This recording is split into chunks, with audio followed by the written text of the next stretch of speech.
Magandang araw sa inyong lahat. Ito mga kabrid, may bago na naman tayong pasisiw mga kabrid. So 6 ang pinalimlima natin dyan mga kabrid, 5 ang napisa. Tara, let's go, mag-sharing tayo sa pang-araw-araw nating sitwasyon dito sa backyard natin. And then may sasabihin ako sa inyo dahil ang musang bumisita na naman mga kabrid. So tara, bagong lahat mga kabrid, mag-intro muna tayo.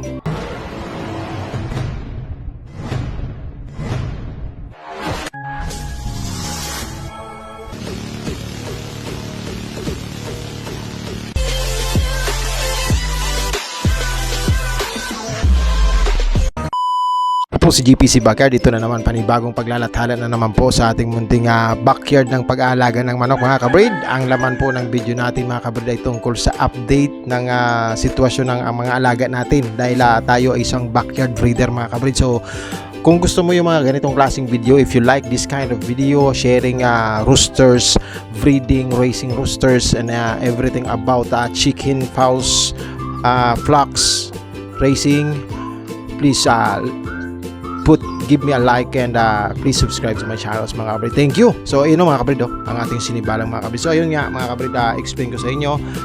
Ayan, may bago tayong pasisiw. Ayan, no?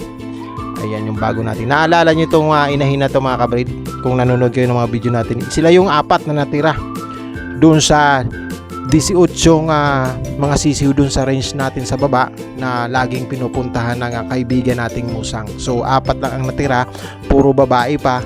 Yung mga sumasama kaya kaibigang musang is yung mga puti, yun ang mga na i-invite niya mga kabrid. So 4 lang ang natira. Ayan na siya, nagsisiw na naman siya, nagsisiw na naman. So ito lang ang natuto sa 4 na magkakapatid na natirang babae.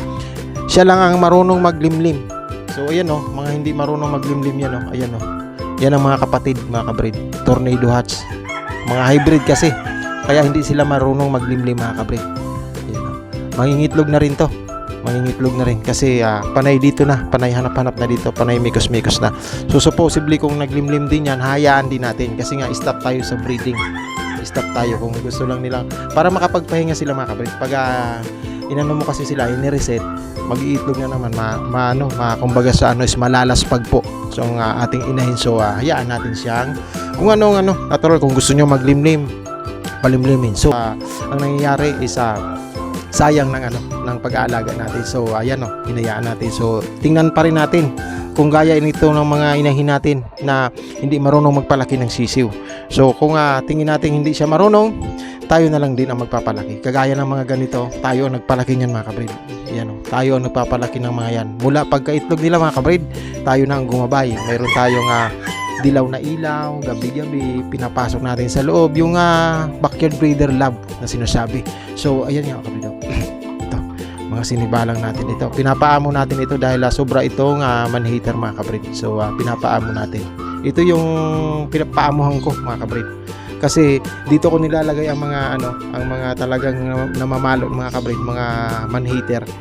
Dito ko sila nilalagay, lagi kong dinidikitan para masanay sila, hindi na maiwasan nila yung pag-defense nila sa sarili nila. Kasi para sa akin ang pamamalo ng manok is self-defense nila. It's either nasaktan natin sila dati or may something na nagkaroon sa kanila ng trauma na sinasabi, na stress natin sila dati, kaya ayun, nagiging defensive mechanism nila ang pamamalo para protektahan ang sarili nila, which is yun ang pagkakaintindi ko bilang isang mag-aalaga na tumututok sa mga manok mga kabrid.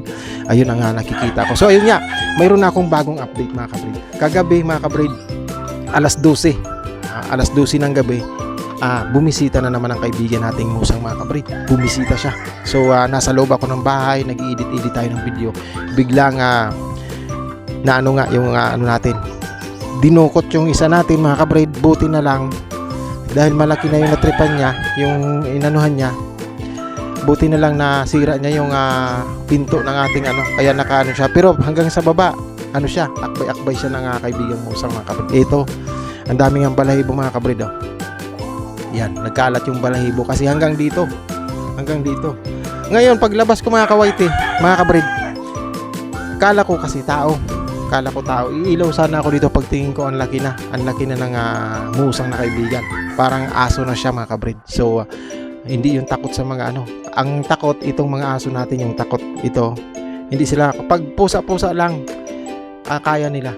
Pero pag musang hindi sila makasaway sa musang. So akbay-akbay ng musang ito siya, oh.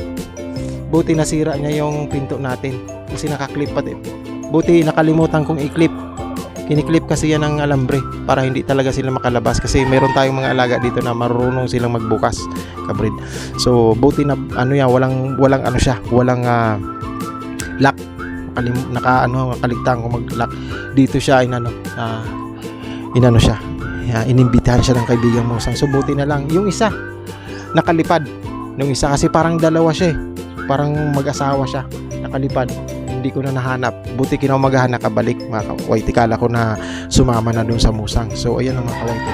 So ganun nga, ito ang isa sa natin, sa hindi natin maasahan or unexpected nating pangyari, ang pagbisita ng mga wild animals kagaya ng musang, yung iba naman sawa, ahas, yung ganun. Ang iba naman bukod pa doon mga kawaiti, yung syempre yung mga halak, sipon. Medyo ipakita ko rin sa inyo yan, yung ating Milsim's Black, mga kawaiti, alaga. Yan siya. Kailangan nila mga kawaiti na laging nasa ganyan na bahay ng manok, lagi silang nakaseparated, nakasecured sila kasi nga sila ay mga hybrid or kahit babae sa kanila ay talagang nangaangat sila. Pag ito pinakawalan ko to siya, habol-habulin siya. Ito yung kakatungaliin niya, which is ito yung pinaka parang alpha sa mga babae.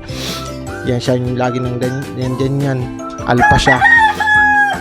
Ayan, siya yung magiging katunggali kasi siya yung dating alpha. Mga kawaiti. So ayan, Milsim's Black, mga kawaiti. Tapos ito yung sa round head natin part. Ayan.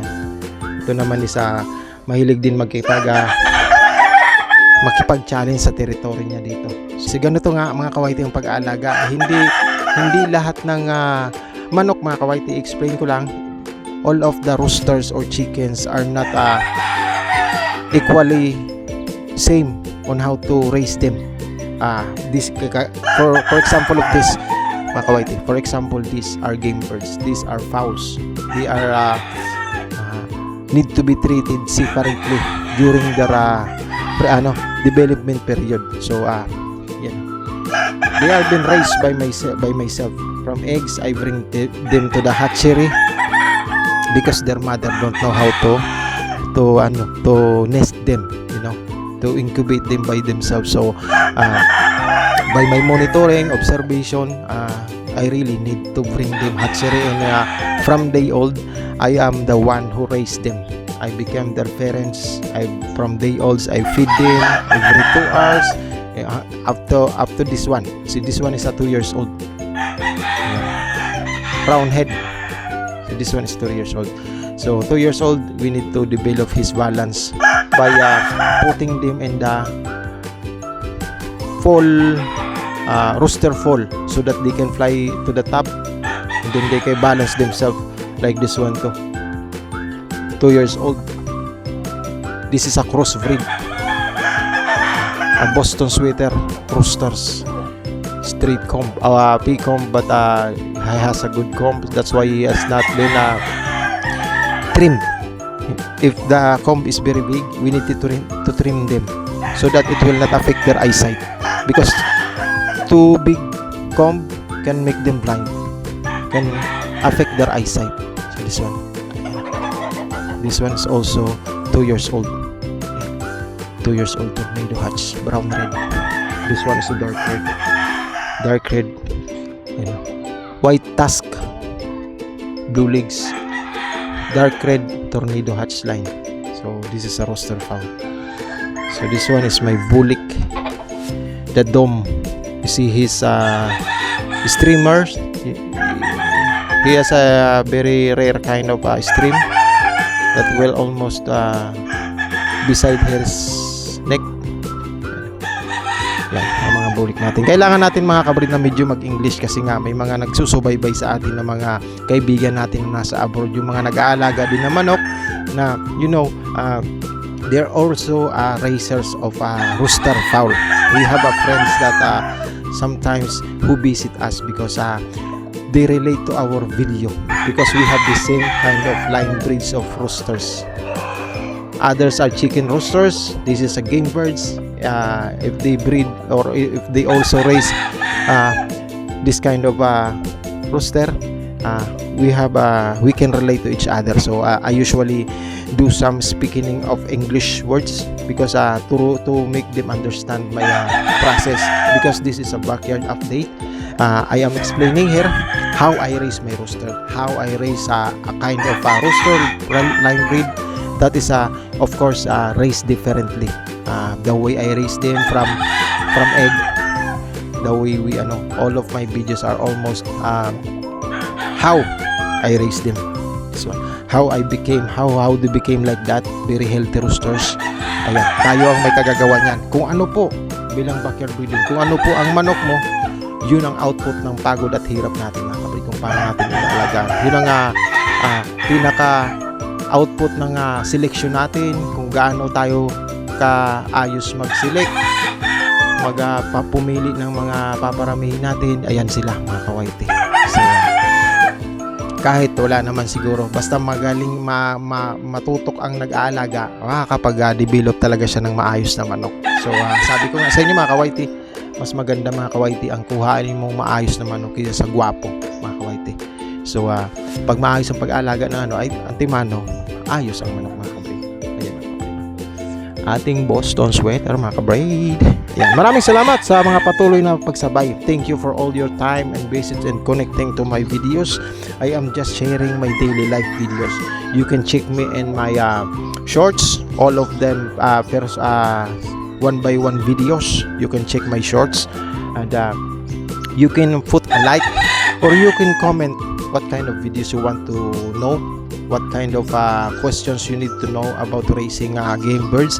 You can ask me how I raise them with this kind of situation, how I raise them during this time, during the sickness of their time, how I used to